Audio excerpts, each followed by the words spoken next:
আসসালামু আলাইকুম, সবাইকে ওয়েলকাম করছি আমার আজকের ছোট্ট একটা ব্লগ দেখার জন্য। আর ভিডিও দেখার শুরুতেই সবাই ছোট্ট করে একটা লাইক দিয়ে আমার ভিডিওর সাথেই থাকবেন প্লিজ।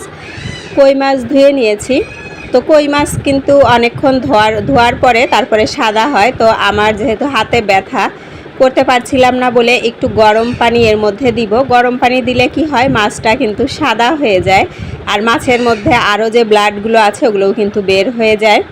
তো আমি একটু গরম করেছিলাম, পানি বেশি গরম হয়ে গিয়েছিল, যার কারণে একটু ঠান্ডা পানি মিশিয়ে দিয়েছি। তো একটু কিছুক্ষণ রেখে তারপরে কিন্তু আবার ধুয়ে নিব ভালো করে, একেবারে কিন্তু সাদা হয়ে যায় অনেকটাই। এভাবে করে কিন্তু শিং মাছ ধুলে শিং মাছটাও একদম সাদা হয়ে যায়। কিছুটা কই মাছ আমি ফ্রাই করে নিলাম, আর মুরগি বের করেছি, ওগুলো দিয়ে আমি মোমোর পুরটা বানাবো। তো আপনাদের সাথে সব কিছুই শেয়ার করব। এর ফাঁকে কিন্তু আমি গোলমরিচ গুঁড়া করে নিয়েছি আর গরম মশলা গুঁড়া করব। তো গরম মশলাটা একদমই অল্প আছে, আমি একটু মচমচে করে নিচ্ছিলাম যেন করতে সুবিধা হয়। আর এর মধ্যে কিন্তু আমি এই যে চিকেনটা একদম কিমা করে নিয়ে ছোট ছোট করে কেটে পরে একটু পাটায় পিষেও নিয়েছি, যেহেতু এগুলো স্টিম করা হয় যার জন্য এরকম করেছি। তো একে একে কিন্তু আমি সমস্ত মশলা দিয়ে দিয়েছি, ধনে গুঁড়া, গাজর, তারপরে পেঁয়াজ, কাঁচামরিচ, আদা রসুনের পেস্ট, আর একটু সয়া সস দিব। তো সয়া সস দেওয়ার পরে আমি ভিনেগার দিব। ভিনেগার অথবা না থাকলে লেবুও দেওয়া যেতে পারে, যে কোনো একটা দিলেই হয়, অথবা এটা না দিলেও হয়। তো আমি একটু দিচ্ছি কারণ যেহেতু স্টিম করা হবে, নিজের মনের কাছে ভালো লাগবে না, তাই এই জন্য দিয়েছি। তো একটু কিন্তু মিশিয়ে নিলাম। মিশিয়ে নেওয়ার পরে আমি কিন্তু লবণ দিয়েছিলাম, এটা আমি বলতে ভুলে গিয়েছি। আর এখন এই যে তেল একদম টকমকে গরম করে নিয়েছি, এখন কিন্তু এই চিকেনের মধ্যে গরম তেলটা দিয়ে দিব। তো দেওয়ার সাথে সাথে আবার কিন্তু নেড়ে নিব যেন গরম তেলটা মশলার মধ্যেও যায়, বিশেষ করে আদা রসুন যেহেতু এটা কাঁচা দেয়া হয়েছে, এই জন্যই কিন্তু এরকম করে দিলে এই আদা রসুনের যে কাঁচা একটা ফ্লেভার থাকে ওইটা কিন্তু থাকবে না, আর খেতে কিন্তু মোমোটা খেতে ভীষণ মজা হবে। আর এটা কিন্তু আমি রেডি করে রাখছি কারণ আমার বাসায় মেহমান আসবে, যার জন্য কিন্তু আমি রেডি করে এটা আমি ফ্রিজে রেখে দিব। তো এরকম রেডি করার পরে একদিনের জন্য কিন্তু নর্মাল ফ্রিজে রেখে দেওয়া যায়। তো আমার কিন্তু একদিনের জন্য রাখতে পারছি না, যার জন্য আমি কিন্তু ডিপে রাখবো, না হলে এটা নষ্ট হয়ে যাবে। আর এখন চিকেনের বাকি অংশটা এগুলো দিয়ে কিন্তু চিকেন ফ্রাইয়ের জন্য এটা রেডি করে নিলাম, ওটাও কিন্তু আমি ফ্রোজেন করে রেখেছি। আর এই যে গরম মশলা গুঁড়াটাও কিন্তু রেডি করে নিয়ে এসেছি। এখন রাতের জন্য কিছুটা রান্না করব। তো রান্নার জন্য আমি কিন্তু ফ্রাইড রাইস করবো, আর আমার হাজব্যান্ড বলেছে যে KFC থেকে চিকেন ফ্রাই নিয়ে আসবে, এই জন্য ফ্রাইড রাইস করছি। তো ফ্রাইড রাইস তো আমি এর আগেও শেয়ার করেছি, আর জাস্ট কোনো রেসিপি শেয়ার করছি না, আমি রান্না করছি তাই আপনাদের সাথে একটু শেয়ার করছি।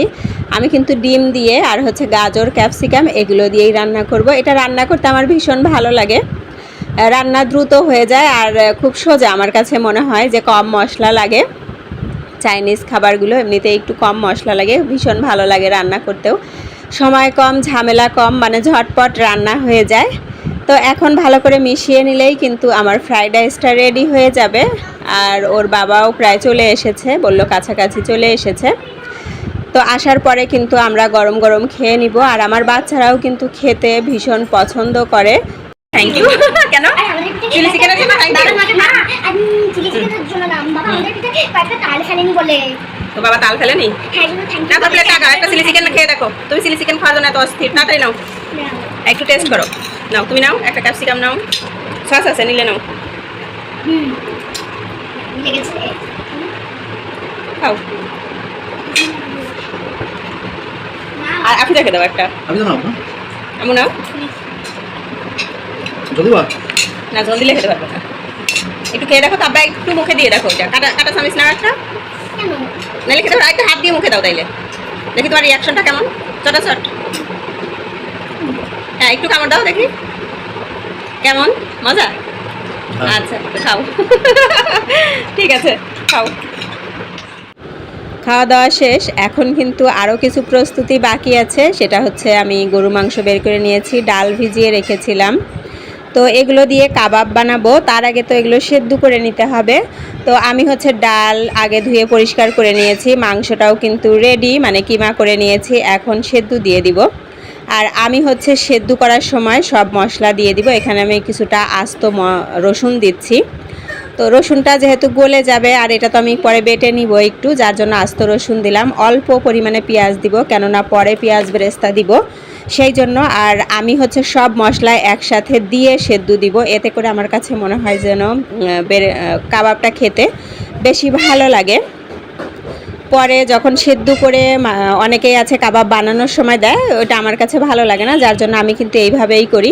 তো সমস্ত প্রকার মশলা কিন্তু দিয়ে দিলাম, লবণ, তারপর জয়ফল, জয়ত্রী, 3 প্রকার গরম মশলা, হলুদ, মরিচ, ধনে, জিরা গুঁড়া সব দিয়ে দিয়েছি। এখন হচ্ছে গোলমরিচ গুঁড়া দিব আমি, আর হচ্ছে আদা রসুন পেস্ট, সাথে কিন্তু একটু কাবাব মশলা দিব, একটু ভিনেগার, আর হচ্ছে সয়া সস দিব। লেবু থাকলে লেবুর রসও দেওয়া যেতে পারে, যে কোনো একটা দিলেই হয়, তবে লেবুর রস দিলে একটু ফ্লেভারটা আরও ভালো হয়। আর একটু শাহি জিরা অ্যাড করব আমি, কিছু হচ্ছে অরিগ্যানো দিয়ে দিলাম অল্প পরিমাণে সরিষার তেল, আর এখন হচ্ছে কাবাব মশলা দিয়ে দিলাম। তো দেওয়ার পরে এটা কিন্তু একটু মিশিয়ে দিলে সব কিছুর সাথে ভালো মতো মশলাটা যাবে, যদিও এটা কুক হবে। তো এরপরে একটু পানি দিয়ে দিয়েছি, অল্প পরিমাণে পানি দিয়েছি, কিন্তু এখন কিন্তু প্রেসার কুকারে কয়েকটা সিটি দিয়ে নিলেই এটা হয়ে যাবে। আর এইদিকে কিন্তু কিছুটা বিফ হচ্ছে আমি একটু পাতলা পাতলা করে কেটে নিয়েছি, মানে বিফ চাপ যেটা। তো এখানেও কিন্তু সমস্ত প্রকার মশলা দিয়ে একটু হচ্ছে বিফ চাপ যেটা, সেটার মশলা দিয়ে কিন্তু মাখিয়ে নিচ্ছি। তো আমার একটু ভুল হয়ে গিয়েছে, মাংসটা একটু থেতলে নেওয়ার দরকার ছিল। আমি মেখে ফেলানোর পরে তারপরে মনে পড়েছে, তো ভুল হয়ে গিয়েছে আমার। যাই হোক, এরকমই কিন্তু আমি ওইটাও ফ্রোজেন করেছি। আর হচ্ছে এই যে কাবাবটাও কিন্তু হয়ে গিয়েছে। এখন আমরা সবাই মিলে কাবাব বানিয়েছি, আমি, আমার 2টা বাচ্চা, আমার হাজব্যান্ড, না হলে কিন্তু সম্ভব না। তো এখন কিন্তু আমরা ভেজে নিব কিছুটা খাওয়ার জন্য, কয়েকটা, বাচ্চারা তারপরে আমরা সবাই খাবো। আর আমি কিন্তু বাকি হচ্ছে সবগুলো ফ্রোজেন করেছি, তো সেইটাও কিন্তু আমি আপনাদেরকে দেখিয়ে দিব। পরের দিন আমি কিন্তু এটা বের করে নিয়েছি, বের করে কয়েক মিনিট রেখেছি বাইরে, যদিও সাথে সাথেই কিন্তু তোলা যেত, কারণ আমি হচ্ছে ট্রের উপরে তেল দিয়ে নিয়েছিলাম। তো ভাবলাম যে একটু অন্য কাজ করতে যেয়ে আমার 2-3 মিনিট দেরি হয়েছে। তো এখন কিন্তু খুব ইজিলি উঠে যাচ্ছে। এখন এই যে আমি বক্সে করে তারপরে কিন্তু এটা ফ্রিজে ফ্রোজেন করে রেখে দিব, যখন ইচ্ছা বের করে ভেজে আমরা নিজেরাও খেতে পারবো, অথবা মেহমান আসলেও। তো এগুলো কিন্তু আমার মেহমান আসবে সেই প্রস্তুতি হিসাবেই এগুলো করে নিয়েছি।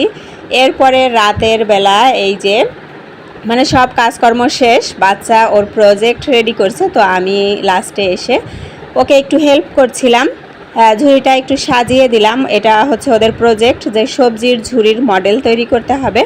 তো এটাও কিন্তু আমাদের রেডি হয়ে গিয়েছে। তো আজকের মতো এ পর্যন্তই, সবাই ভালো থাকুন, টাটা, আল্লাহ হাফেজ।